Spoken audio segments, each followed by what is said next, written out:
இந்த சீமை சரக்கை ஒழிச்சிட்டு கல்லுக்கடையை திறந்து விட்டோன்னா அழகா இருக்கும் நாடு. எந்த பயலும் சொத்த வைக்க மாட்டான், குடிச்சிட்டு சாக மாட்டான். 2 லிட்டருக்கு மேல குடிக்கிற ஒரு ஆளை சொல்றா பார்ப்போம். ரொம்ப பெரிய மொடா குடியாரன் தான் 3 லிட்டர் குடிப்பான், அவ்வளவுதான் குடிப்பான். எப்படி சீமான்னு சொல்ற? பிறந்து வளர்ந்ததே அங்கே இருந்து தான். கல்லூரிக்கு போகும்போது கல்லு குடிச்சிட்டு போனவனை பத்தியாடா? நான் தான்.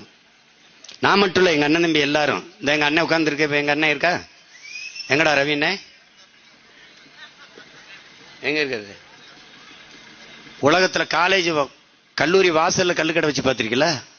நானும் எங்க அண்ணன் படிச்ச கல்லூரியில தான் போவோம். வகுப்புக்கு ஒரு பதிவேட்டை கொடுப்போம், 2 பேர் வருவோம், 4-5 பேர் 10 பேர் நண்பர்கள் கல்ல குடிப்போம். நேர பரம்குடி போவோம், புரோட்டா திம்பம், படம் பார்ப்போம், திருப்பி வருவோம். மாலையில கபடி விளையாட போவோம். ஊருக்கு ஊர் விளையாட போறது. மச்சான் நான் விளையாண்டு கொடுப்போம். என்னடா மச்சான் வேணும்? ஒன்றும் இல்லை மச்சான், கல்லு புரோட்டா படம் டிக்கெட்டு 10 ரூபா தான். அப்போ விளையாண்டு கொடுத்து ஜெயிச்சுட்டு பரிசை வாங்கிட்டு படத்துக்கு போவோம். இதே தான் வேலை. இப்போ என்ன படிச்சுப்போம்? நல்லா தான் படித்தோம். அப்ப